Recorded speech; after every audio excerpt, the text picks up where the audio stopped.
നമസ്കാരം സുഹൃത്തുക്കളെ, എൻ്റെ പേര് അശ്വതി. വെൽക്കം ടു ഹർഷിതം എജ്യൂടെക്. 2024 ഏറ്റവും പ്രധാനപ്പെട്ട കറണ്ട് അഫയേഴ്സ് വസ്തുതകളുടെ ഡിസ്കഷനാണ്. ക്ലാസ്സിലേക്ക് പോകാം.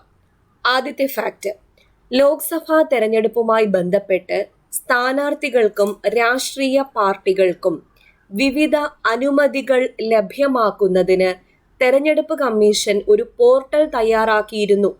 ആ പോർട്ടലിന്റെ പേരെന്ത്? വളരെ പ്രധാനപ്പെട്ട ചോദ്യം. സുവിധ പോർട്ടൽ. അപ്പൊ സുവിധ പേര് കേൾക്കുമ്പോൾ നമുക്ക് കണക്ട് ചെയ്യാൻ പറ്റത്തില്ല, അതുകൊണ്ട് പഠിച്ചു തന്നെ വെച്ചേക്കാം. സുവിധ പോർട്ടൽ എന്തിനു വേണ്ടിയിട്ടാണ് തയ്യാറാക്കിയത്? ആരാണ് തയ്യാറാക്കിയത്? തെരഞ്ഞെടുപ്പ് കമ്മീഷനാണ് തയ്യാറാക്കിയത്. പർപ്പസ് എന്തായിരുന്നു? ലോക്സഭാ തെരഞ്ഞെടുപ്പുമായി ബന്ധപ്പെട്ട് സ്ഥാനാർത്ഥികൾക്കും രാഷ്ട്രീയ പാർട്ടികൾക്കും വിവിധ അനുമതികൾ ലഭ്യമാക്കുന്നതിന് വേണ്ടി തയ്യാറാക്കിയ പോർട്ടലിന്റെ പേരെന്തുവാ? സുവിധ പോർട്ടൽ. അടുത്ത ഫാക്ട്: പ്രധാനമന്ത്രി നരേന്ദ്രമോദിയുടെ നേതൃത്വത്തിലുള്ള 3-ാം കേന്ദ്ര മന്ത്രിസഭ സത്യപ്രതിജ്ഞ ചെയ്തത് എന്നാണ്? 2024 ജൂൺ മാസം 9. ഇപ്പോൾ TV-യിലൂടെ എല്ലാവരും കണ്ട ഒരു സത്യപ്രതിജ്ഞാ ചടങ്ങ്. 2 മലയാളികൾ മന്ത്രിസഭയിൽ ഉൾപ്പെട്ടു. ആരൊക്കെയാണ്? സുരേഷ് ഗോപിയും ജോർജ് കുര്യനും. ഇപ്പൊ 2024 ജൂൺ മാസം 9 പ്രധാനമന്ത്രി നരേന്ദ്രമോദിയുടെ നേതൃത്വത്തിലുള്ള 3-ാം കേന്ദ്ര മന്ത്രിസഭ സത്യപ്രതിജ്ഞ ചെയ്ത് അധികാരം ഏറ്റത്. ഡേറ്റ് ഓർക്കുക, 2024 ജൂൺ മാസം 9. അടുത്തതൊരു സോഫ്റ്റ്വെയർ ആണ്. ലോക്സഭാ തെരഞ്ഞെടുപ്പ് നടപടിക്രമങ്ങളുടെ ഏകോപനത്തിനായുള്ള തെരഞ്ഞെടുപ്പ് കമ്മീഷൻ അവതരിപ്പിച്ച സോഫ്റ്റ്വെയറിന്റെ പേരെന്ത്? അപ്പോൾ തെരഞ്ഞെടുപ്പുമായി ബന്ധപ്പെട്ട 3 ചോദ്യമാണ് ആദ്യം തന്നെ ഉൾപ്പെടുത്തിയത്. ലോക്സഭാ തെരഞ്ഞെടുപ്പ് നടപടിക്രമങ്ങളുടെ ഏകോപനത്തിനായുള്ള തെരഞ്ഞെടുപ്പ് കമ്മീഷൻ അവതരിപ്പിച്ച സോഫ്റ്റ്വെയറിന്റെ പേരാണ് എൻകോർ. എൻകോർ എന്ന സോഫ്റ്റ്വെയർ. എൻകോർ. അടുത്ത ചോദ്യം നോക്കാം. ഇമ്പോർട്ടൻറ്റ് ചോദ്യം. ദേശീയ ടെലി മെന്റൽ ഹെൽപ്പ് ലൈൻ പദ്ധതിയുടെ പേരെന്ത്? ടെലി മനസ്. ഇപ്പോൾ മനസ്, മെന്റൽ എന്നൊക്കെ കണക്ട് ചെയ്ത് വെച്ചാൽ ടെലി അവിടെ തന്നെയുണ്ട്. അപ്പോൾ ടെലി മനസ്സാണെന്ന് കിട്ടും. അതിൻ്റെ ടോൾ ഫ്രീ നമ്പർ ചോദിക്കാൻ ചാൻസ് ഉണ്ട്. 14416. 14416 ആണ് tele mental help line toll free number. ഇപ്പോൾ ദേശീയ ടെലി മെന്റൽ ഹെൽപ്പ് ലൈൻ പദ്ധതിയുടെ പേര് ടെലി മനസ് എന്നും അതിന്റെ ടോൾ ഫ്രീ നമ്പർ എത്രയാണ്? 14416. 14416. ഓക്കെ. അപ്പോൾ നമ്മുടെ ഹർഷിതം എജ്യൂടെക് ആപ്പിൽ 10th പ്രിലിംസ് 2025 വേണ്ടി ഒരു ബാച്ച് കോഴ്സ് സ്റ്റാർട്ട് ചെയ്തിട്ടുണ്ട്. 50 days സ്റ്റഡി പ്ലാൻ അടക്കമാണ് ഞാൻ ക്ലാസ്സുകൾ അറേഞ്ച് ചെയ്തിരിക്കുന്നത്. ഫുൾ സിലബസ് കവർ ചെയ്തിട്ടുള്ള ക്ലാസ്സുകളാണ്.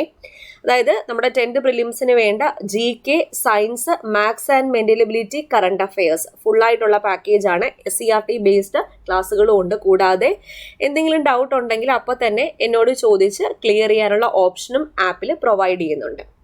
10th പ്രിലിംസ് 2025 വേണ്ടി മാത്രമല്ല, ഇനി വരാനിരിക്കുന്ന സെക്രട്ടേറിയറ്റ് OA, ഇപ്പൊ ഡിസംബറിൽ നമുക്ക് പ്രിലിംസ് പ്രതീക്ഷിക്കാവുന്ന സെക്രട്ടേറിയറ്റ് OAക്ക് വേണ്ടി പ്രിലിംസ് ആൻഡ് മെയിൻസ് ഇൻക്ലൂഡഡ് ആയിട്ട് ഒരു ഫുൾ പാക്കേജാണ് നമ്മുടെ ആപ്പിൽ ഇപ്പോൾ തുച്ഛമായ ഫീസിൽ പ്രൊവൈഡ് ചെയ്യുന്നത്. ഇപ്പോൾ ഓണം ഓഫറാണ്. എല്ലാ കോഴ്സുകൾക്കും ഓണം ഓഫർ അവൈലബിൾ ആണ്.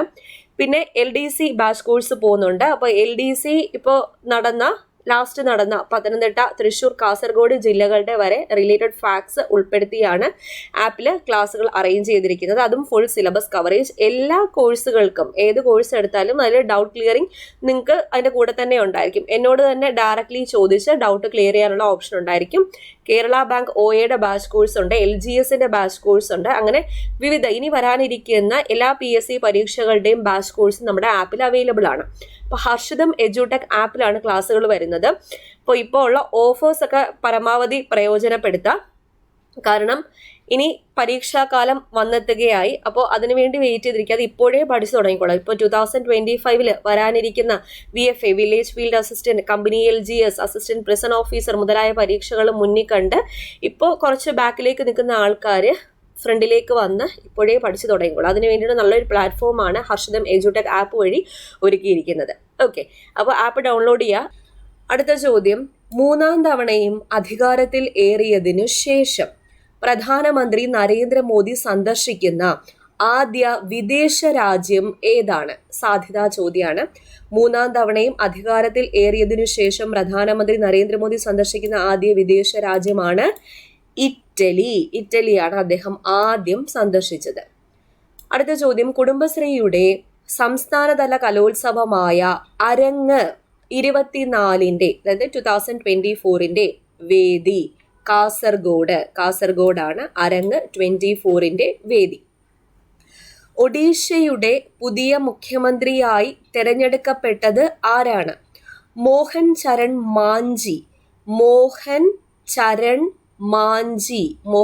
മാഞ്ചിയാണ് ഒഡീഷയുടെ പുതിയ മുഖ്യമന്ത്രിയായി തെരഞ്ഞെടുക്കപ്പെട്ടത്. കോഴിക്കോട് യുനെസ്കോയുടെ സാഹിത്യ നഗര പദവി നേടിയ കേരളത്തിലെ നഗരം കോഴിക്കോടാണെന്ന് പഠിച്ചു. അപ്പോൾ ഒരു ചോദ്യം ചോദിക്കാൻ ചാൻസ് ഉണ്ട്. ഇതുവരെ PSC ചോദിച്ചത് കോഴിക്കോട് എന്ന ആൻസർ വരുന്ന ചോദ്യമായിരുന്നു. ഇനി ചോദിക്കാൻ ചാൻസ് ഉള്ളൊരു ചോദ്യം, കോഴിക്കോട് യുനെസ്കോയുടെ സാഹിത്യ നഗര പദവി നേടിയത് എന്നാണ്? ആ ഒരു ചോദ്യം കൂടി പഠിച്ചു വെക്കാം. 2023 ഒക്ടോബർ മാസം 31. 2023 ഒക്ടോബർ മാസം 31 2024-25 സാമ്പത്തിക വർഷം ഇന്ത്യയുടെ വളർച്ചാ നിരക്ക് എത്ര ശതമാനമായിരിക്കും എന്നാണ് ലോകബാങ്ക് അനുമാനിക്കുന്നത്? 6.6% ആണ്. 2024-25 സാമ്പത്തിക വർഷം ഇന്ത്യയുടെ വളർച്ചാ നിരക്ക് 6.6% ആയിരിക്കും എന്ന് ലോകബാങ്ക് എന്ത് ചെയ്യുന്നു? അനുമാനിക്കുന്നു. 2025 ഏത് വർഷമായി ആചരിക്കാനാണ് ഐക്യരാഷ്ട്ര സംഘടന തീരുമാനിച്ചത്? 2025 ആണ്. International year of quantum science and technology ആണ്. International year of quantum science and technology ഇനി വരുന്ന പരീക്ഷകളിലൊക്കെ പ്രതീക്ഷിക്കാവുന്ന ഒരു ചോദ്യമാണ്. 2025 ഏത് വർഷമായി ആചരിക്കാനാണ് ഐക്യരാഷ്ട്ര സംഘടന തീരുമാനിച്ചത് എന്ന് ചോദിച്ചാൽ international year of quantum science and technology. Okay, അടുത്ത നോക്കാം. ബ്രിട്ടീഷ് ഭരണകാലത്തിന്റെ ശേഷിപ്പുകളായിരുന്ന ഇന്ത്യൻ ശിക്ഷാ നിയമം, ക്രിമിനൽ നടപടിക്രമം, തെളിവ് നിയമം എന്നിവയ്ക്കു പകരം ഭാരതീയ ന്യായ സംഹിത, ഭാരതീയ നാഗരിക് സുരക്ഷാ സംഹിത, ഭാരതീയ സാക്ഷ്യ നിയമം എന്നിവ പ്രാബല്യത്തിൽ വന്നത് എന്നാണ്. എന്നിവ പ്രാബല്യത്തിൽ വന്നത് അറിഞ്ഞു കാണും. ഓരോന്നിനും റെസ്പെക്റ്റീവ് ആയിട്ടുള്ളതാണ് ഞാൻ കൊടുത്തിരിക്കുന്നത്. 2024 ജൂലൈ മാസം 1 2024 ജൂലൈ മാസം 1. അത് തൊട്ട് PSC പരീക്ഷകളിൽ ഈ ഒരു ചോദ്യം ഉൾപ്പെടുത്തിയിട്ടുമുണ്ട്. അടുത്ത ചോദ്യം, അയ്യങ്കാളിയുടെ ജീവിതത്തെ ആസ്പദമാക്കി നിർമ്മിക്കുന്ന ചലച്ചിത്രം ഏതാണ്? മഹാത്മാ അയ്യങ്കാളിയുടെ ജീവിതത്തെ ആസ്പദമാക്കി നിർമ്മിക്കുന്ന ചലച്ചിത്രമാണ് കതിരവൻ. ഈ ചിത്രത്തില് അയ്യങ്കാളിയായിട്ട് വേഷമിടുന്നത് ആരാ? മമ്മൂട്ടിയാണ് അയ്യങ്കാളിയായിട്ട് വേഷമിടുന്നത്. ഓക്കെ, അടുത്തത് സാധ്യതാ ചോദ്യം. ബ്രിട്ടീഷ് പാർലമെന്റിൽ എത്തിയ ആദ്യ മലയാളി അംഗം ആരാണ്? കോട്ടയംകാരനാണ് സാജൻ ജോസഫ് ആണ് ബ്രിട്ടീഷ് പാർലമെന്റിൽ എത്തിയ ആദ്യ മലയാളി അംഗം. 100% പ്രതീക്ഷിത ചോദ്യം. മലയാളിയാണ്, അദ്ദേഹം എത്തിയത് ബ്രിട്ടീഷ് പാർലമെന്റിലാണ്. ബ്രിട്ടീഷ് പാർലമെന്റിൽ എത്തിയ ആദ്യ മലയാളി അംഗം സാജൻ ജോസഫ്. ബ്രിട്ടീഷ് പാർലമെന്റിലെ ഒരു അംഗമായിട്ട് ഇദ്ദേഹത്തെ തിരഞ്ഞെടുത്തു. അപ്പോൾ ഇദ്ദേഹം കോട്ടയംകാരനാണെന്ന് ഓർക്കുക, സാജൻ ജോസഫ്. അടുത്ത ചോദ്യം ഒരു പദ്ധതിയാണ്, സ്പ്ലാഷ് എന്ന പദ്ധതി നമ്മൾ ന്യൂസിലൂടെയും പത്രത്തിലൂടെയും ഒക്കെ നിരന്തരം കേൾക്കുന്ന ഒരു പദ്ധതിയാണ്. സ്പ്ലാഷ് എന്ന് പറയുമ്പോൾ തന്നെ വെള്ളവുമായിട്ട് ഒരു ബന്ധമുണ്ടെന്ന് ഓർത്തിരിക്കാം. സ്കൂൾ പാഠ്യപദ്ധതിയിൽ ഉൾപ്പെടുത്തി കുട്ടികൾക്ക് നീന്തൽ പരിശീലനം നൽകുന്നതിന് സംസ്ഥാന സർക്കാർ ആരംഭിച്ച പദ്ധതിയാണ് സ്പ്ലാഷ്. നീന്തൽ പരിശീലനം സ്പ്ലാഷ്. ഇപ്പൊ വെള്ളമൊക്കെ തെറിപ്പിക്കുമ്പോൾ സ്പ്ലാഷ് എന്ന സൗണ്ട് ഒരു നമ്മള് ഇപ്പൊ ബാലരമയിലൊക്കെ ഇങ്ങനെ സ്പ്ലാഷ് എന്ന സൗണ്ട് അവരെ കൊടുത്തേക്കും.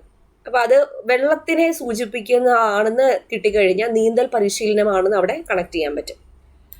അടുത്ത ചോദ്യം, 2024 മെയ്യിൽ പൊട്ടിത്തെറിച്ച ഇബു അഗ്നിപർവ്വതം സ്ഥിതി ചെയ്യുന്ന രാജ്യം ഏതാണ്? ഇമ്പോർട്ടൻറ്റ് ചോദ്യമാണ്. ഇബു അഗ്നിപർവ്വതം, ഏതെങ്കിലുമൊക്കെ അഗ്നിപർവ്വതം പൊട്ടിത്തെറിച്ചിട്ടുണ്ടെങ്കിൽ അതിന്റെ രാജ്യം അല്ലെങ്കിൽ തിരിച്ചും ചോദിക്കാം. അടുത്തിടെ ഇന്തോനേഷ്യയിൽ പൊട്ടിത്തെറിച്ച അഗ്നിപർവ്വതത്തിന്റെ പേരെന്ത് എന്ന് ചോദിക്കാം. അപ്പൊ ഇബു ഇന്തോനേഷ്യ രണ്ടും ഇബു ഇന്തോനേഷ്യ. അടുത്ത ചോദ്യം നോക്കാം. 2024 മെയ്യിൽ പ്രകാശനം ചെയ്ത കേരള ബാങ്കിന്റെ പരസ്യചിത്രം ഏതാണ്? കരുതൽ എന്നതാണ് 2024 മെയ്യിൽ പ്രകാശനം ചെയ്ത കേരള ബാങ്കിന്റെ പരസ്യചിത്രം കരുതൽ. 2024 മെയ് 5 100ാം സമാധി വാർഷിക ദിനം ആചരിക്കുന്ന നവോത്ഥാന നായകൻ ആര്? ചട്ടമ്പി സ്വാമികളാണ്. 2024 മെയ് 5. ലോക ഭൗമദിനം ഏപ്രിൽ 22 ലോക ഭൗമദിനം. 2024 ലോക ഭൗമദിന പ്രമേയം എന്തായിരുന്നു? Planet versus plastic. Planet versus plastic എന്നതായിരുന്നു 2022 ലോക ഭൗമദിന പ്രമേയം. 2023 പ്രമേയം കൂടി ഓർത്തിരിക്കുക. Invest in our planet. Invest in our planet എന്താണ് 2023 പ്രമേയം. 2024 പ്രമേയം പ്ലാനറ്റ് വേഴ്സസ് പ്ലാസ്റ്റിക്. അടുത്തതും ഒരു പദ്ധതിയാണ്, ഒരു പാഠ്യപദ്ധതി. 3 മുതൽ 6 വയസ്സ് വരെയുള്ള അങ്കണവാടി കുട്ടികൾക്കായി കേന്ദ്ര വനിതാ ശിശുക്ഷേമ മന്ത്രാലയം പുറത്തിറക്കിയ പുതിയ പാഠ്യപദ്ധതിയുടെ പേരാണ് ആധാരശില. ആധാരശില എന്നത് കേന്ദ്ര വനിതാ ശിശുക്ഷേമ മന്ത്രാലയം പുറത്തിറക്കിയ പുതിയ പാഠ്യപദ്ധതിയാണ്. ആർക്കു വേണ്ടിയിട്ടാണ്? അങ്കണവാടി കുട്ടികൾക്ക് വേണ്ടി. 3 മുതൽ 6 വയസ്സ് വരെയുള്ള അങ്കണവാടി കുട്ടികൾക്ക് വേണ്ടി പുറത്തിറക്കിയ പാഠ്യപദ്ധതിയാണ് ആധാരശില. അടുത്ത ചോദ്യം ഒരു സംവിധാനമാണ്, ഒരു പരിശോധനാ സംവിധാനം. വിമാനത്താവളങ്ങളിൽ നിർമ്മിത ബുദ്ധിയുടെ സഹായത്താൽ യാത്രക്കാരുടെ മുഖം തിരിച്ചറിഞ്ഞുള്ള കടലാസ് രഹിത പരിശോധനാ സംവിധാനത്തിന്റെ പേരാണ് ഡിജി യാത്ര. ഡിജി യാത്ര. ഓക്കെ, അപ്പൊ ഇത്രയും ക്വസ്റ്റ്യൻസ് ആണ് ഇന്ന് ഡിസ്കസ് ചെയ്തത്. ഒന്നുകൂടെ റിവൈസ് ചെയ്തിട്ട് വരാം. ലോക്സഭാ തെരഞ്ഞെടുപ്പുമായി ബന്ധപ്പെട്ട് സ്ഥാനാർത്ഥികൾക്കും രാഷ്ട്രീയ പാർട്ടികൾക്കും വിവിധ അനുമതികൾ ലഭ്യമാക്കുന്നതിന് വേണ്ടി തെരഞ്ഞെടുപ്പ് കമ്മീഷൻ തയ്യാറാക്കിയ പോർട്ടലിന്റെ പേരാണ് സുവിധ പോർട്ടൽ. 2024 ജൂൺ മാസം 9 പ്രധാനമന്ത്രി നരേന്ദ്രമോദിയുടെ നേതൃത്വത്തിലുള്ള 3ാം കേന്ദ്ര മന്ത്രിസഭ സത്യപ്രതിജ്ഞ ചെയ്ത് അധികാരമേറ്റത്. എൻകോർ എന്ന സോഫ്റ്റ്വെയർ ഡെവലപ്പ് ചെയ്തത് തെരഞ്ഞെടുപ്പ് കമ്മീഷനാണ്. എന്തിനു വേണ്ടി? ലോക്സഭാ തെരഞ്ഞെടുപ്പ് നടപടിക്രമങ്ങളുടെ ഏകോപനത്തിന് വേണ്ടി. ദേശീയ ടെലി മെന്റൽ ഹെൽപ്പ് ലൈൻ പദ്ധതിയുടെ പേരാണ് ടെലി മനസ്. അതിന്റെ ടോൾ ഫ്രീ നമ്പർ 14416. 3ാം തവണയും അധികാരത്തിൽ ഏറിയതിനു ശേഷം പ്രധാനമന്ത്രി നരേന്ദ്രമോദി സന്ദർശിക്കുന്ന ആദ്യ വിദേശ രാജ്യമാണ് ഇറ്റലി.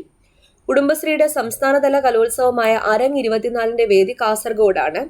മോഹൻ ചരൺ മാഞ്ചി ഒഡീഷയുടെ പുതിയ മുഖ്യമന്ത്രിയാണ്. 2023 ഒക്ടോബർ 31 കോഴിക്കോടിന് യുനെസ്കോയുടെ സാഹിത്യ നഗര പദവി ലഭിച്ചത്. 6.6% ആയിരിക്കും 2024-25 സാമ്പത്തിക വർഷം ഇന്ത്യയുടെ വളർച്ചാ നിരക്ക് എന്നാണ് ലോകബാങ്ക് അനുമാനിക്കുന്നത്. 2025 international year of quantum science and technology ആയിട്ടാണ് ഐക്യരാഷ്ട്ര സംഘടന ആചരിക്കാൻ തീരുമാനിച്ചത്.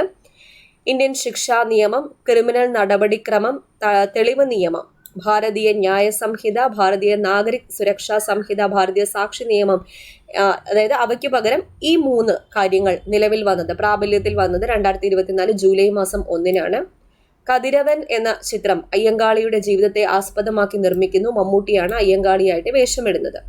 സാജൻ ജോസഫ് ബ്രിട്ടീഷ് പാർലമെന്റിലെത്തിയ ആദ്യ മലയാളി അംഗം. സ്പ്ലാഷ് എന്നത് നീന്തൽ പരിശീലനം നൽകുന്നതിന് വേണ്ടി സംസ്ഥാന സർക്കാർ ആരംഭിച്ച പദ്ധതിയാണ്.